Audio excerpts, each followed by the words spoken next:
Entre dans l'appartement de Marcus et tu verras une clé de Honda Civic 2016 sur un crochet près de la porte, une mijoteuse avec quelque chose dedans et un compte-titres dans lequel il ne s'est pas connecté depuis qu'il a augmenté sa contribution en janvier dernier. Son canapé est correct. Son téléviseur n'est pas neuf.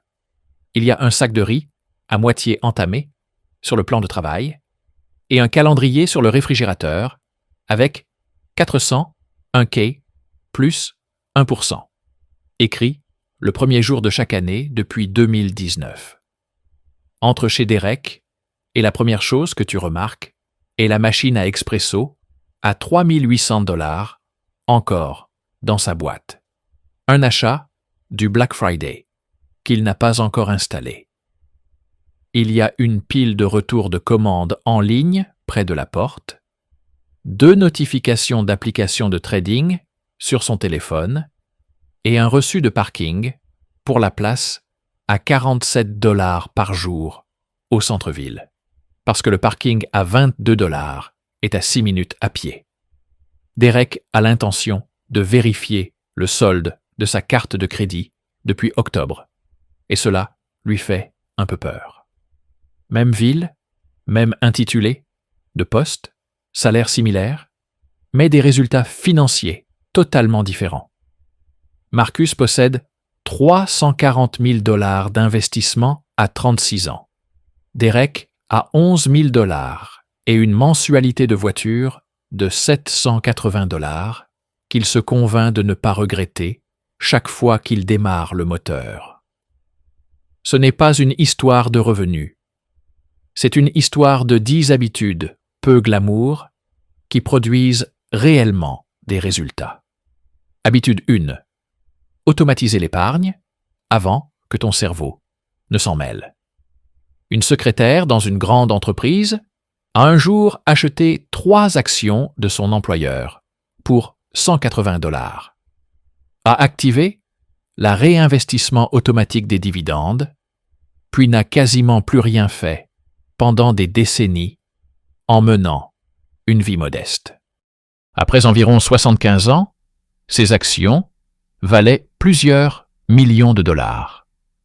Les grands plans de retraite, avec inscription automatique, atteignent des taux de participation bien plus élevés que ceux où l'on doit choisir d'adhérer.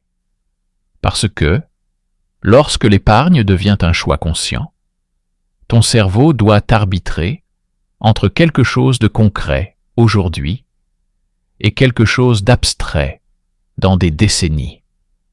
Avec un salaire de 60 000 $, quelques points de pourcentage supplémentaires, épargnés automatiquement, plutôt que volontairement, peuvent se transformer en plusieurs centaines de milliers de $ sur 30 ans, avec un rendement de 10%.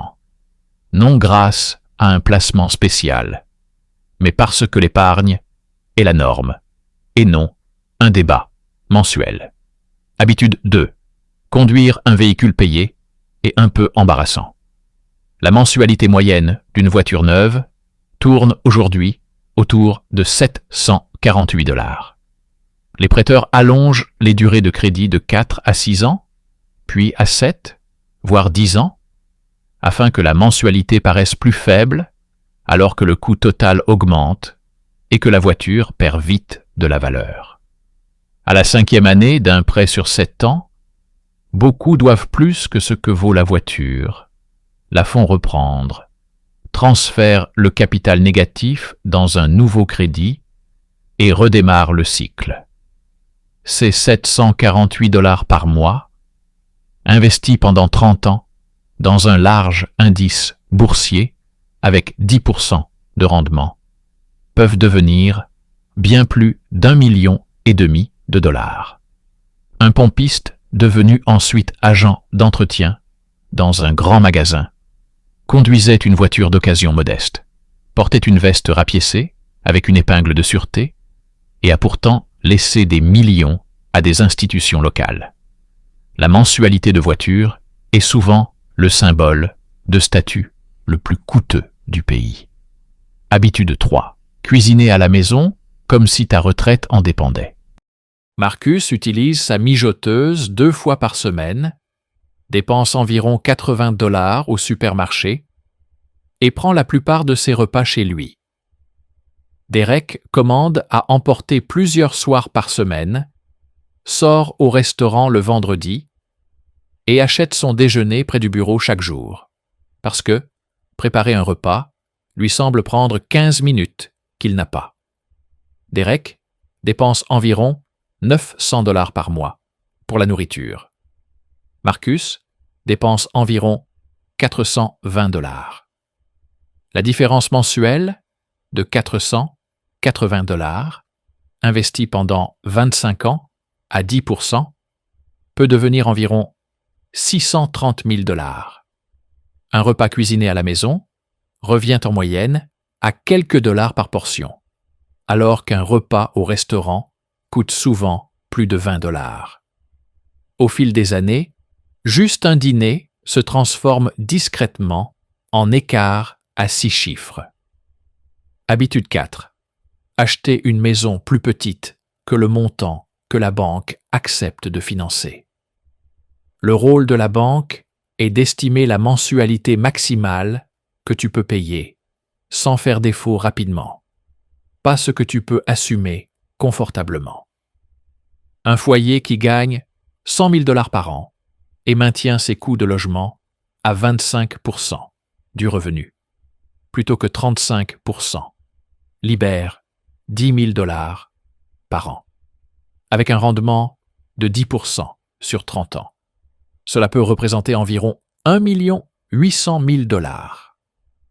Les études sur les personnes fortunées montrent qu'elles vivent souvent dans des quartiers où elles ne sont pas les plus riches, dans des maisons qui laissent une marge financière, tandis que de nombreux gros revenus qui paraissent riches ont des maisons spectaculaires et presque aucun autre patrimoine.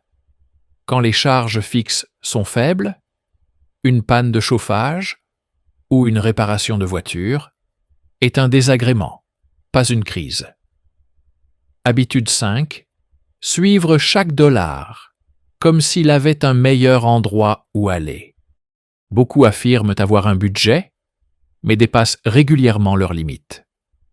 En réalité, ils n'ont pas de plan, seulement un chiffre vis-à-vis duquel ils se sentent coupables après coup. Le suivi ne sert pas à se punir, mais à voir clair. Quand tu notes tout, tu découvres les 340 $ mensuels d'abonnement oubliés, les 600 $ de frais de confort, les 180 $ de frais bancaires pour un compte que tu aurais dû changer depuis des années. Tu ne peux pas prendre de bonnes décisions avec un argent que tu refuses de regarder honnêtement. Habitude 6. Investir chaque augmentation avant que ton niveau de vie ne la découvre. Tu reçois une augmentation de 5 000 $ et ton revenu net augmente d'environ 300 $ par mois. En moins de 90 jours, tes dépenses montent discrètement d'à peu près le même montant. C'est l'adaptation hédonique. Ton cerveau transforme chaque amélioration en nouvelle norme, en quelques mois. La solution est simple. Dès que l'augmentation est confirmée, augmente ta contribution automatique à la retraite ou ton virement d'investissement avant que le premier salaire plus élevé n'arrive. Si tu investis chaque année la moitié d'une augmentation de 5 000 $ pendant 20 ans à 10%, tu peux accumuler environ 157 000 $. En investissant la totalité de l'augmentation, tu peux atteindre environ 315 000 $. Revenons à Marcus et Derek. Marcus a 36 ans, 340 000 $ investis, une voiture payée, une mijoteuse et une épargne de précaution tranquille.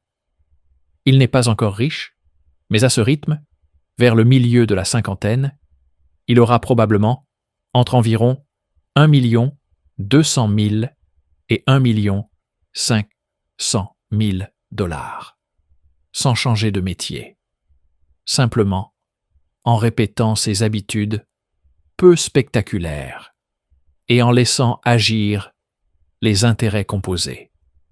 Derek a lui aussi 36 ans. Il a 11 000 $, une voiture qui vaut moins que le crédit restant et un portefeuille boursier nettement en baisse à cause d'un conseil qui semblait tout à fait logique sur le moment. Il n'est ni un raté, ni foncièrement irresponsable. Il a seulement optimisé sa vie pour ce qu'il ressent sur l'instant, plutôt que pour ce que les chiffres donnent sur des années. Ses habitudes ne concernent pas vraiment la privation ou la radinerie. Elles concernent une forme de pouvoir que beaucoup abandonnent si lentement qu'ils ne s'en rendent presque pas compte. La capacité d'encaisser ce que la vie t'envoie sans que cela tourne à la catastrophe. Quand quelque chose se passe mal pour Marcus, c'est un contretemps. Quand quelque chose se passe mal pour Derek, c'est une crise. Beaucoup de personnes arriveront à la fin de la cinquantaine après une carrière correctement rémunérée, avec trop peu d'épargne, incapables de dire précisément où est passé l'argent. La différence ne sera pas un placement secret, mais 10 décisions ordinaires répétées encore et encore. Choisis une de ces habitudes et applique-la cette semaine. Les intérêts composés n'exigent pas la perfection. Ils exigent seulement que tu cesses d'attendre une version plus spectaculaire de ce plan. C'est cette version-ci, et elle fonctionne.